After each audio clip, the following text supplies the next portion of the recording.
with a lot of different videos as I was kind of coming back to life. So, autism. The first time I ever heard the word, no, it wasn't that. It was, we were up at Bear Lake. I was probably 10 or 12, somewhere in there. And I remember there was a swing set or playground over there. And there was a kid there who was acting strange and flapping his arms a lot. And I just remember talking to my mom and just saying, what's going on with that kid? And she said, oh, he's autistic.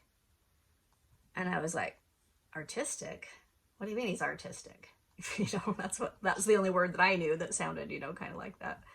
So I think that's kind of funny, autistic, artistic. So that's what my perspective was. Somebody who can't really talk and flaps their arms because they get really nervous. And, it was a pretty archaic perspective, but that's, this was about 40 years ago, so it's been a while. Hey, Athena. See, I told you she'd come back. She's actually such a lover, but she gets super nervous. Like, I don't know if dogs can have autism, but this one with sounds, and she's an interesting duck there, but she's such a sweetheart. I love her. Anyway, let's see, what was I gonna say? Yeah, so that's when I was kind of first exposed. I also think my ex-husband was neurodivergent too and had a lot of ADHD symptoms and things that really affected his ability to keep a job steadily, and created a lot of stress in our lives, really, because we didn't know what it was, and I remember when Jordy, that's my youngest, Jordan, he spent years training us to call him Jordy instead of Jordan, and so now he's back to, I'm Jordan, because he's feeling older and such, which I think is awesome. So I'm still trying to train myself back to the name that I gave him. Anyway, let's see, when we were studying about autism, and then it was called Asperger's for Jordy, because Jordy started having these really intense meltdowns, which is different than a tantrum. It's something that seems very beyond their control to manage and can go on for hours. And it's like they just lose the ability to self-regulate. And we noticed it would happen, especially if these things were all part of it. He's hungry, he's tired. If it's a big crowd, I remember it happened at the zoo one time where he was hot and tired and just overstimulated by all the people there. And so just eventually was in tears and screaming. That's usually what it would turn into. It's just like you're the person that everybody's staring at because your kid is just going crazy ballistic. So yeah, that wasn't fun. We did that for a few years too. And, especially when I was at least thinking of getting my own place and things, when I had created my business, Creating Consciously, and it was doing well.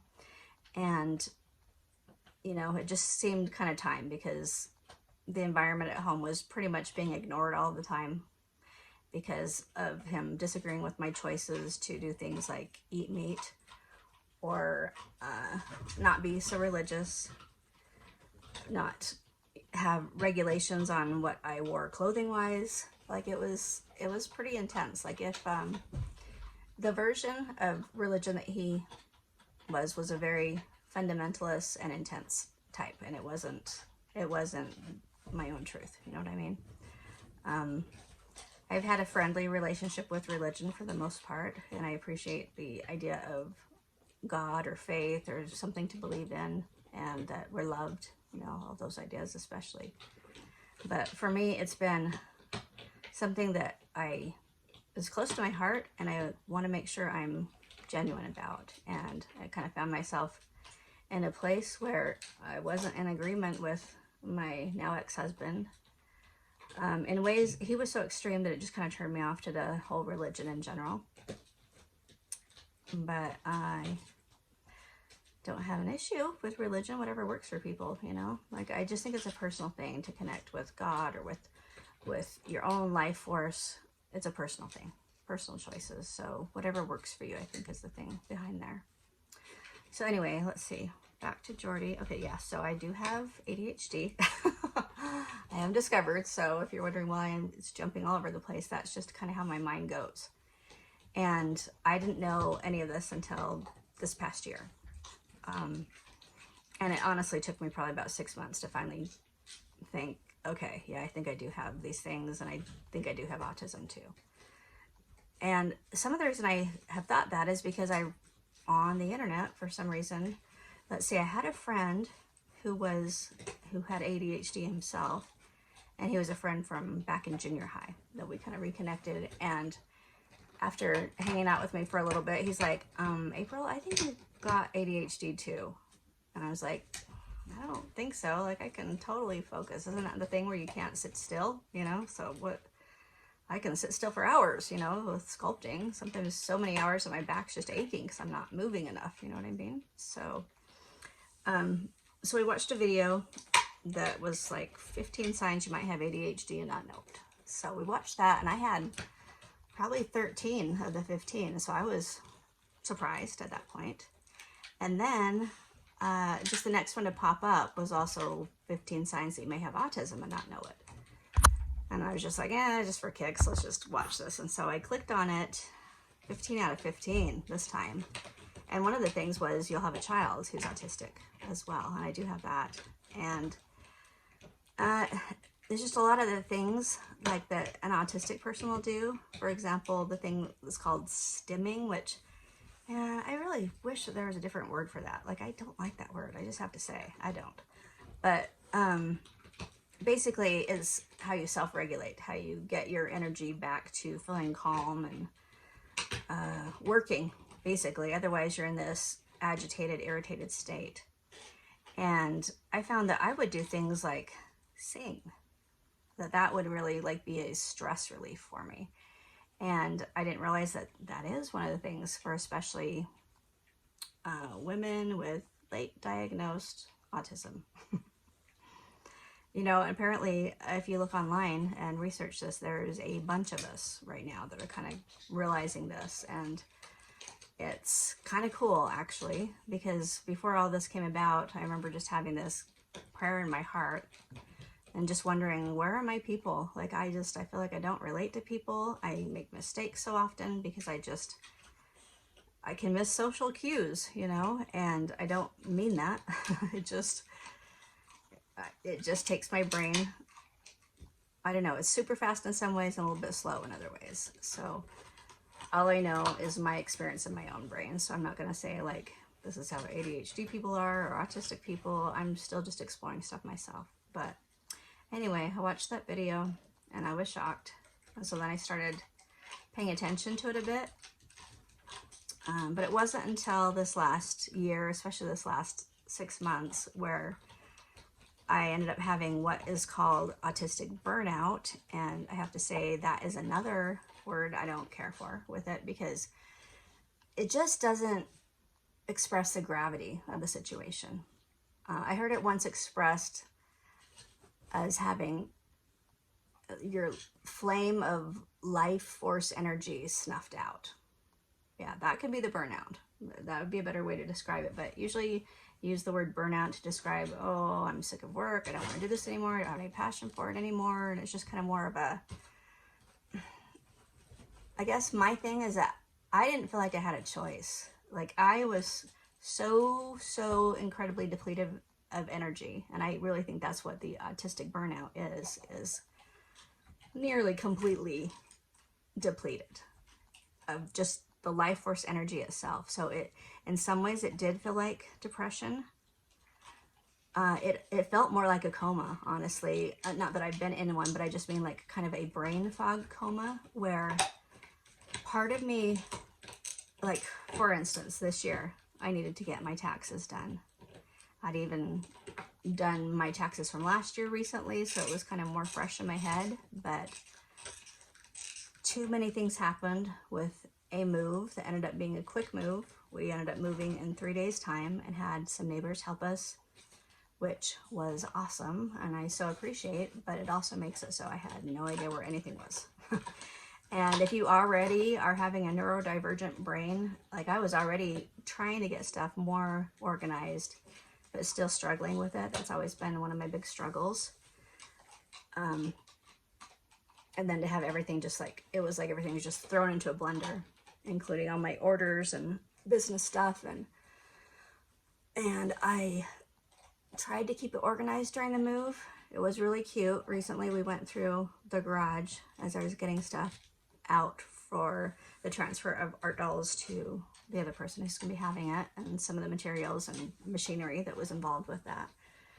And I found where I had so carefully set out the different orders and the things that I would need first in the house on the edge of the garage, and then the people who were helping us didn't realize that and had just covered it with so many boxes. And I had injured my arm during that move, but I couldn't lift anything. I think it's a rotator cuff thing. Like, it's months and months later now, and it still bothers me, so I have to be really careful. Anyway, like, it just, that, and then my daughter ended up having a severe psychotic episode that I'll go into at another time, that landed her in the hospital for a good 3 weeks herself, and she was thinking she was going to get a divorce, and just all this sudden turmoil when we were all going to be sharing a home together, to be able to manage expenses better. And so then that happened, and she was gone. She was in chaos with her husband. They'd stayed together, and then we had our family pet of probably about 8 or 9 years die. And some of that was because she needed to be taken into the vet, and I wasn't able to get to it fast enough, have the extra money to be able to do it. Like, that's just where things had gotten for us. And so that was horrible for everybody, you know, because she didn't need to die then necessarily. Broke my heart and made me feel horrible, which I already was feeling pretty bad anyway. So I just kind of went into this state where I could barely function. I mean, I remember the worst of it was just if I could just make it through a day, you know, even if that day was just, hey, you're being noisy. Soph, come on. She's playing with her bone or something. Let's see what you got. What is it? Oh, here's your bone. Oh, it's the bone. Here. Just hand it to her so she doesn't have to try to pick it up. Anyway, in the beginning, it was bad. Like, stay in bed all day, bad. And you're not in bed enjoying and relaxing and having a nice time. You are basically white knuckling it through the day, trying to make sure that you can handle the pain enough that you don't decide that you can't handle the pain anymore, if you know what I mean. So, yeah. Anyway, how I got to that point is quite the story, and I'll share bits and pieces, and as respectfully as I can for the other people that were involved, because I honestly feel like we are all divine beings, which I think is the best way to describe it, though I feel like that word's been dumbed down. But I do think that's what we are, and that we are having this shared life experience together for learning and understanding and growth. And so, you know, I've made mistakes too and hurt people, and that has definitely happened to me as well. And one of the big hesitancies about talking about things is that I know everybody essentially is doing the best they can, including me, you know. And sometimes we fail miserably, which I did. I failed miserably. And I don't know, all you can do is just start from where you're at. And the good thing about failing is you feel like you're hitting bottom and there's a lot of space upward. So that direction is available. Anyway, that's how my mind works. This way, this way, this way, this way, this way. So, but this is what I'm going to do. And, you know, anything worth doing is worth doing imperfectly, right? So I got that one down, right? Anyway, I'm going to keep on just doing videos throughout the day, especially as I'm working on the ball jointed doll and having the cell on my other dolls. And we'll just kind of keep it going as long as we can. So thanks for listening. And if you just, you know, just want to hear somebody else process life, that's kind of what's going to be going on here, as well as, you know, sharing a lot of cool sculpting ideas with you. And I think life sculpting ideas too. So I hope you'll join me, and thanks for listening.